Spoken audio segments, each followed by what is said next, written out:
Howdy, and welcome to LeeReads, where I talk about the books I've been reading and enjoying lately.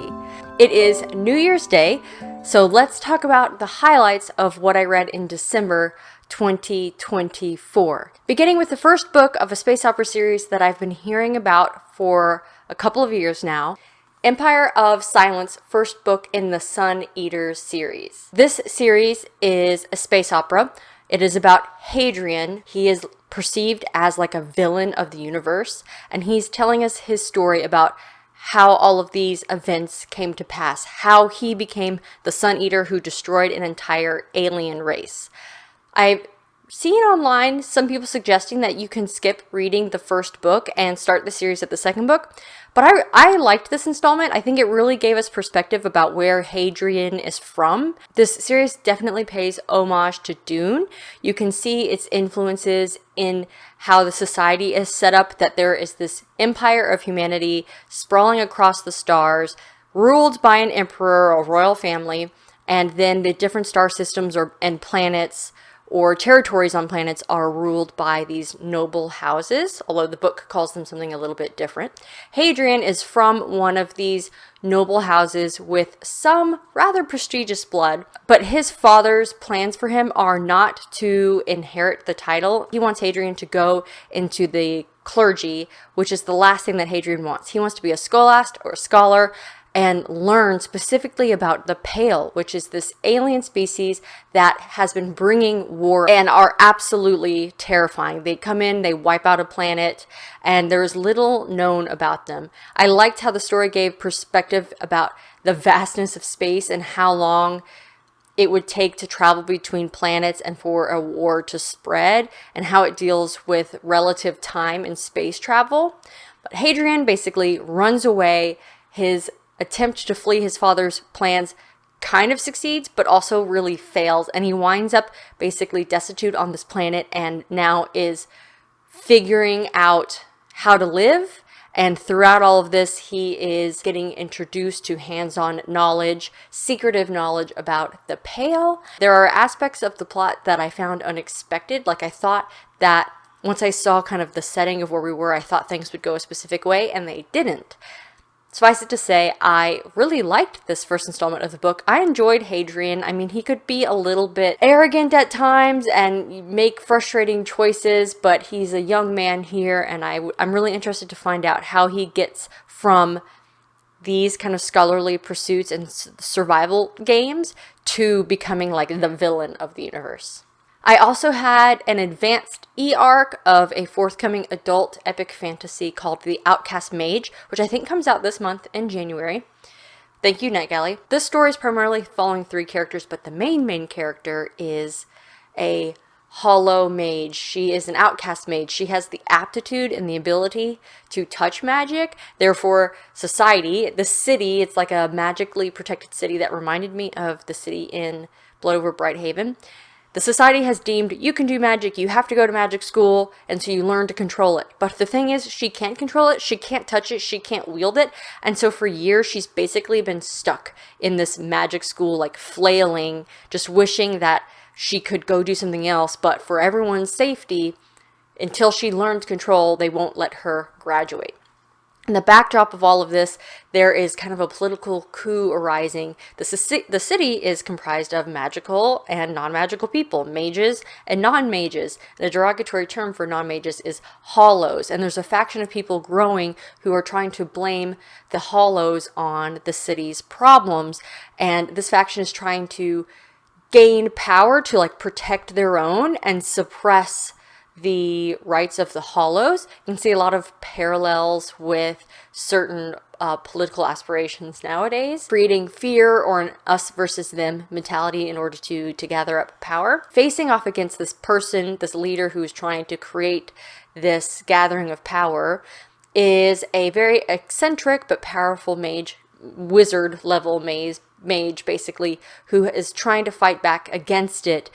And he has an ally of another mage who's within like the mage council of the city, who's trying to fight this from within. Aspects of this all wind up hanging on sort of the abilities of this hollow mage, this outcast mage, young woman. So the wizard takes her under his wing to try to teach her and the plot unfolds. It's not a standalone, it's the first in a series.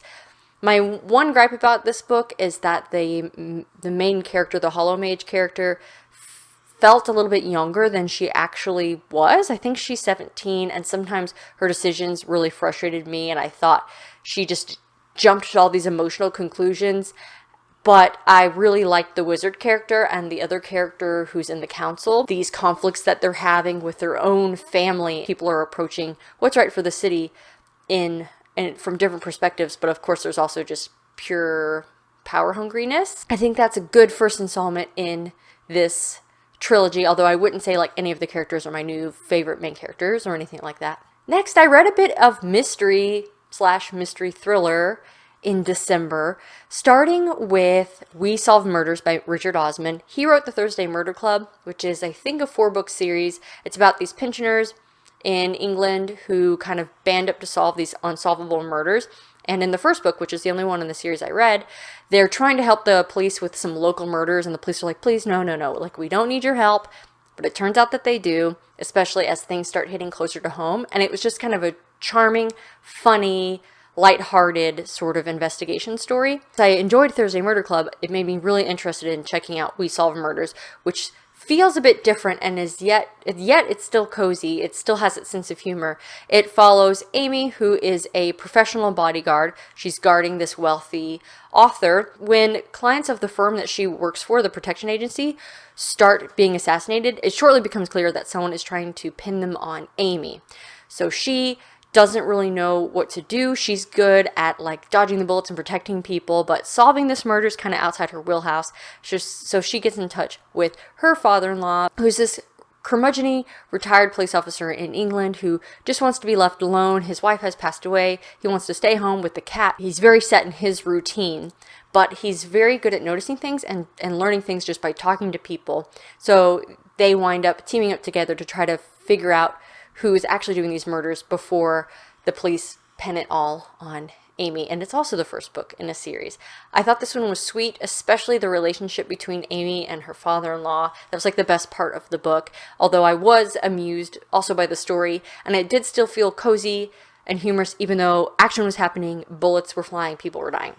The next is a mystery thriller called The Mysterious Case of the Alperton Angels. This one is told in a mixed media format, which is new to me, meaning you're not reading like a standard narrative format. It's not even epistolary where you're just reading letters back and forth to characters. In this one, you're reading emails, transcripts from interviews, old newspaper articles, letters, any, paper trail that was generated during this investigation, which is about a woman who wants to write a book about this cult murder happened about 18 years ago. There was someone that was put in jail for it, but now they want to bring the story back up and try to, publish a book about it, because at the time, 18 years ago, it was very secretive and hush-hush, but there was an infant involved, and now that infant has grown up, they're turning 18, and they want to see if this baby will tell their side of the story, what happened, but no one knows who they are, where they went. The would-be author of this book is investigating where this baby is and also other aspects of the murder, and as they're getting further into the investigation, bad things start happening that makes you quite aware that they may be in danger just from investigating this. And what I enjoyed was with the character interactions, she's having transcripts made of her contemporary interviews, and the person doing the transcripts sometimes will put in notes and thought, and we'll have some back and forth with the author investigator of the story, seeing this unravel from this person's perspective who is just making transcriptions and isn't controlling any of these actions, and she's getting very worried for the investigator author. I found that mixed media method a very unique way to tell the story. It did work for me, and I'm interested in reading more of this author's works. The last book that I want to talk about, it's a short story by Susanna Clarke, The Wood in Midwinter. I didn't know what this was about. I just knew it was by Susanna Clarke. It's an adult fairy tale. My favorite part of it is actually the illustrations within the pages. So I would recommend, if you're interested in reading this, getting your hands on a physical copy.